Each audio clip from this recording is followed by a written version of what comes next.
We could reach at the end of these 2 to 3 hours a moment where they really talked again to each other, and they smiled and laughed with each other, and this was a wonderful moment for them because they smiled, they were happy, and I was happy as well.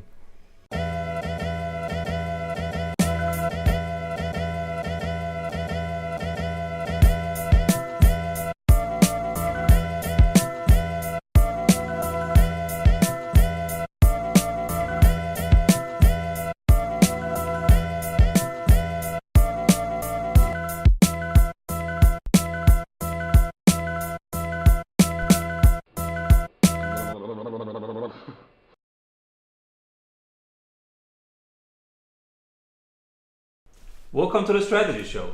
I'm your host, Severino. We are here today with Alexander Löwenstein, management coach and consultant. Over the last 2 decades, he worked with nearly every industry and also in the public sector. He runs his own company and is closely connected to major players in the field of systemic consulting. Welcome, Alex. Nice to be here. Are you ready to rumble? Yes, I am. Alex, what are you currently creating and why? I'm currently creating a program for a company which is growing rapidly, an Austrian-based international company, and they say, okay, growing is all right, but stabilizing is necessary also as well, and therefore they need a program where all management levels are involved, and there we support them. How much growth is healthy for them? They want to grow, and it's necessary for them to grow rapidly because the competition is growing as well. But some kind of development of a culture and some organizational steps, and they need a leadership understanding which is somehow similar. And this is not to be grown so rapidly. So they have to be attentive, otherwise they lose people and they lose business. How is culture linked to growth?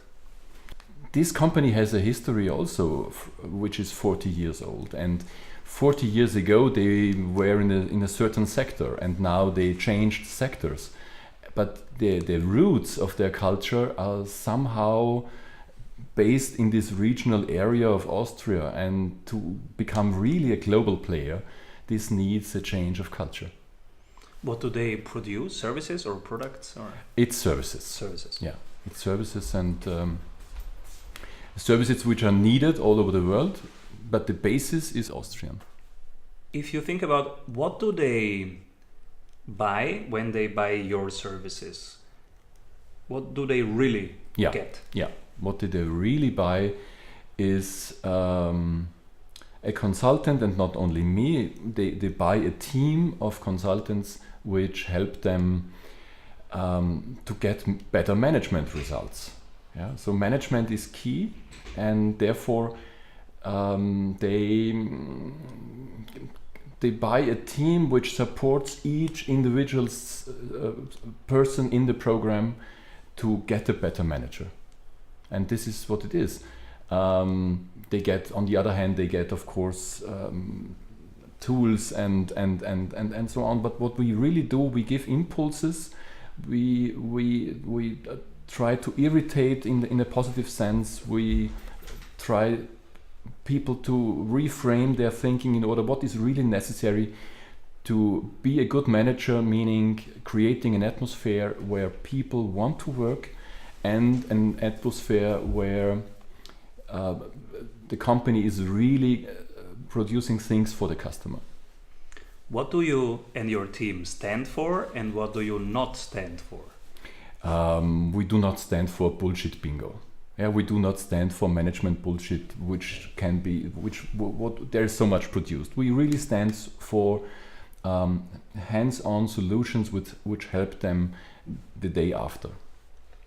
This is one intention of us, and we also stand for a very attentive, mindful work with every individual. Yeah? Because to run only a program and to overrun the people doesn't help anybody. So there is so much difference in the people which we're working with, and we have to look very closely how every individual person can take this and what this person needs. How would the two people you influenced most describe your impact on them? People which influence me. No, that you influenced most. I think the two people which influenced I most were my children, my two kids, and I had a couple of years I influenced them extremely because they watched me and my wife, how we treated them. And then when they grew older, they influenced us very much and me very much because they give me feedback every day and they show me how the digital natives live, and they give me hints what is strange about myself. And so it's giving and taking, and this is what we do every time also with our participants in seminars and in workshops. I'm observing them very, very closely, and they are observing me, and then it's feedback which I give mostly to them, with the intention to make them better managers, to achieve better management results. And do you get feedback from them? Maybe Yes. Bodily feedback? Not only bodily, yes, of course, bodily, but as well verbally, when they say at the end of 3 days or after a while we get in contact again and they say, okay, this was a magic moment, this was a very important moment. Makes me happy then as well. I'm curious, tell us one magic moment of recent. In recent time, a group of co-workers, they didn't speak to each other. I was just watching them when we started this workshop, and they had nothing to tell to each other, which was the reason, by the way, why the team leader invited me. And we could reach at the end of these 2 to 3 hours a moment where they really talked again to each other, and they smiled and laughed with each other, and this was a wonderful moment for them because they smiled, they were happy, and I was happy as well.